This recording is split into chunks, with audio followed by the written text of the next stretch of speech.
கதிர் ராஜி பேர் உங்களுக்கும் பிடிக்குமா? அப்போ இந்த வீடியோவுக்கு லைக் பண்ணிட்டு வாங்க நாளைக்கான ப்ரமோக்கான ப்ரிடிக்ஷன் என்னன்னு பார்க்கலாம். சக்திவேல் குமரவேல் 2 பேருமே சோஃபாவில் உட்காந்துருக்க.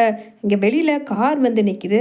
யார் காரில் வந்திருக்கா அப்படின்னு எட்டி பார்க்க உள்ளே இருந்த மாறி ஆரத்தி தட்டை எடுத்துட்டு வெளியில் போகிறாங்க. அப்போ முத்துவேல் காரில் இருந்து வந்து இறங்குறாரு.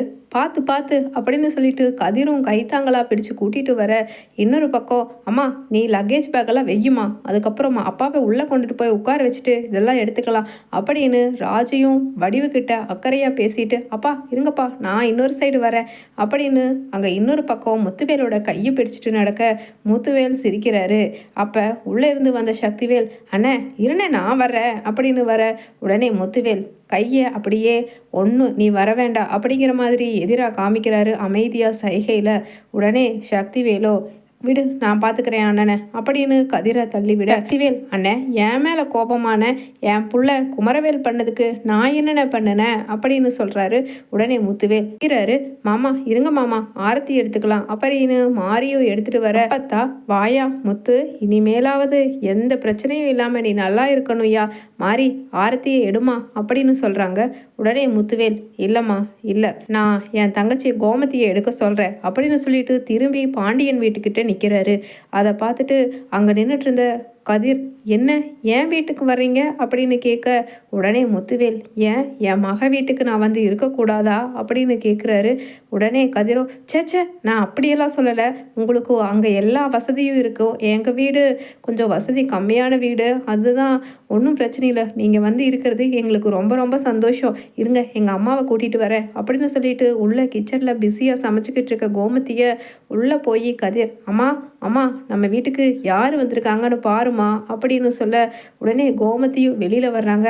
அண்ணே என்னண்ணே வாண்ணே, அண்ணி வாங்க அண்ணி அப்படின்னு சொல்லிட்டு, ராஜி இரு நான் ஆரத்தி எடுத்துகிட்டு வரேன் அப்படின்னு சொல்லிட்டு உள்ளே போய் ஆரத்தி தட்டை கலக்கி எடுத்துகிட்டு வர்றாங்க கோமதி. அதே சமயம் முத்துவேல் எங்கம்மா உன் புருஷன் அப்படின்னு கேட்குறாரு. உடனே என்னென்ன உன் புருஷன்னு கேட்டுட்டு உங்கள் மாப்பிள்ளைன்னு கேட்டால் என்ன குறைஞ்சா போவீங்க அப்படின்னு கேட்குறாங்க. உடனே அவர் தான்மா கேட்குறேன் அப்படின்னு முத்துவேல் கேட்க, கடைக்கு போயிருக்காருண்ணே இப்போ வர்ற நேரம்தான், இதோ வந்துட்டாரு அப்படின்னு சொல்லிட்டு டிவிஎஸ் எக்ஸலில் பாண்டியன் வர கோமதி கை காமிக்கிறாங்க.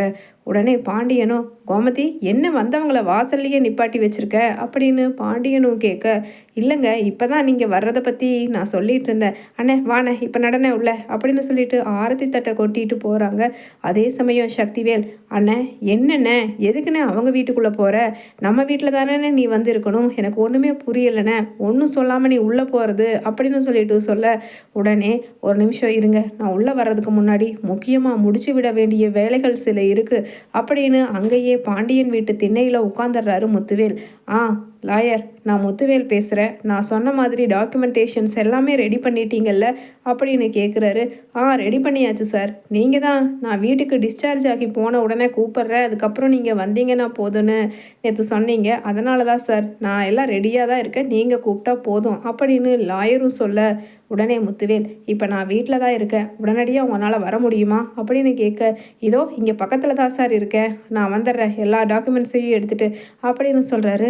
அதே சமயம் சக்திவேல் தலையை சொரிஞ்சுக்கிட்டே, என்னமோ டாக்குமெண்ட்டுங்கிறாரு, ஒரு வேளை அவர் சொத்தை ஃபுல்லாக அவர் புள்ள ராஜிக்கும் மருமகன் கதிருக்கும் கொடுத்துட்டு நம்ம பங்கை பிரித்து விட்டுட்டாரா என்னன்னு தெரியலையே, அதுக்காகவா இத்தனை வருஷம் நம்ம பாடுபட்டோம் அப்படிங்கிற மாதிரி. அண்ணே என்னென்ன இப்போ போய் நீ முடியாமல் நல்லா இருக்கிற நேரத்தில் சொத்து டாக்குமெண்ட்டு அது இதுன்னு அதெல்லாம் பிறகு பார்த்துக்கலானே, முதல்ல நீ நம்ம வீட்டுக்குள்ளே வானே அப்படின்னு சக்திவேல் கூப்பிடுறாருன்னு நடிச்சுக்கிட்டே. உடனே முத்துவேல் எல்லாம் உன்னோட அக்கறையும் எனக்கு தெரியும்டா, ரொம்ப நன்றி, பேசாமல் வாயை மூடிட்டு கொஞ்சம் நேரம் நிற்கிறியா லாயர் வர்ற வரைக்கும் அப்படின்னு முத்துவேல் சொல்ல, உடனே வடிவும் என்னங்க உங்களுக்கே உடம்பு முடியலைங்க, கொஞ்சம் நேரம் போய் படுக்கலாம்ல இங்கே உட்காந்துட்டு அப்படின்னு சொல்லவே லாயர் வந்துடுறாரு. நான் சொன்ன மாதிரி தானே எல்லா டாக்குமெண்டேஷனும் ரெடி பண்ணியிருக்கீங்க, என்கிட்ட கையெழுத்து வாங்கிட்டு போய் எல்லாமே அஃபிஷியலாக ரெஜிஸ்டர் பண்ணுறதெல்லாம் பண்ணிட்டீங்கல்ல அப்படின்னு கேட்க, லாயரோ சார் எல்லாமே 100% பக்காவாக பண்ணியாச்சு, இனி எந்த பிரச்சனையும் இருக்காது சார் சொத்தில் அப்படின்னு சொல்ல, உடனே குமரவேல் சக்திவேலோட காதுக்குள்ளே, அப்பா என்னப்பா இப்படி பெரியப்பா சொத்துங்கிறாரு, என்னமோ வில்லங்கம் பண்ணி வச்சிருப்பாருன்னு நான் நினைக்கிறேன்ப்பா அப்படின்னு சொல்ல, உடனே சக்திவேல் டேய் எல்லாம் உன்னால தான்டா, இப்போ பாரு எல்லா சொத்துலேயும் பாதி தான் நமக்கு வரும் அப்படின்னு சொல்லிட்டு அங்கே சக்திவேல் முணங்கிக்கிட்டு இருக்க, ஏம்மா ராஜி, மாப்பிள்ள கதிர், இதை கொண்டுட்டு போய் அங்கே நிற்கிறானே என்னோட தம்பியும் அவனோட மகனும் அவங்க முகத்தில் விட்டெறிஞ்சிட்டு வாங்கம்மா அப்படின்னு சொல்கிறாரு. உடனே அப்பா இது என்னப்பா அப்படின்னு ராஜி கேட்குறாங்க.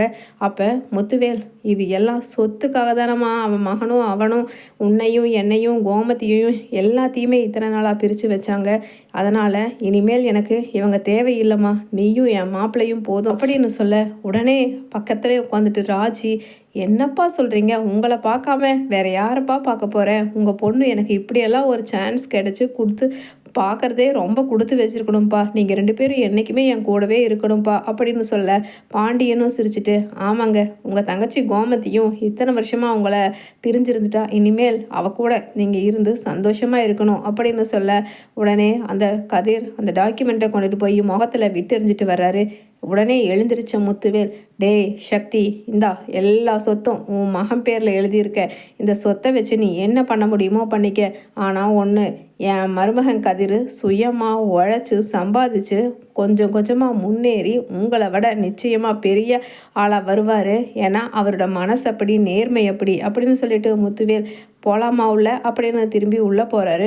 அதே சமயம் பின்னாடியே போஸ்ட்மேன் வந்து கூப்பிட்றாரு.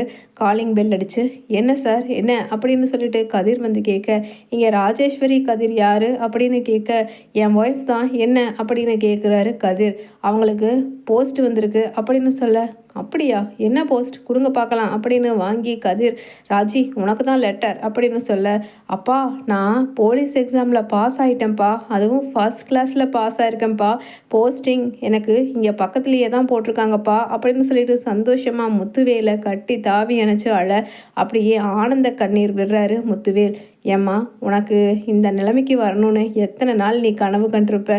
ஆனால் எப்படியோ இந்த அளவுக்கு நீ படித்து முன்னேறி உன்னோட உழைப்புனால இப்படி ஒரு வேலைக்கு போகிறத நினச்சா எனக்கு சந்தோஷமாக இருக்குமா ராஜி அப்படின்னு சொல்லிட்டு தலையை வருடி கொடுக்குறாரு. உடனே பாண்டியன், என் மருமகளோட அப்பா அவ கூட சேர்ந்து இந்த வீட்டில் வந்து வாழ்கிறதுக்கு வந்த நேரம்னு நினைக்கிறேன் அப்படின்னு சொல்ல, உடனே எழுந்திரிச்சு நின்று கை 2ஐயும் கூப்பிட்டு பாண்டியனோட கைக்குள்ளே வச்சு, எனக்கு என்ன சொல்கிறதுனே தெரியல அப்படின்னு கண்ணீர் விட்டு அழுகிறாரு.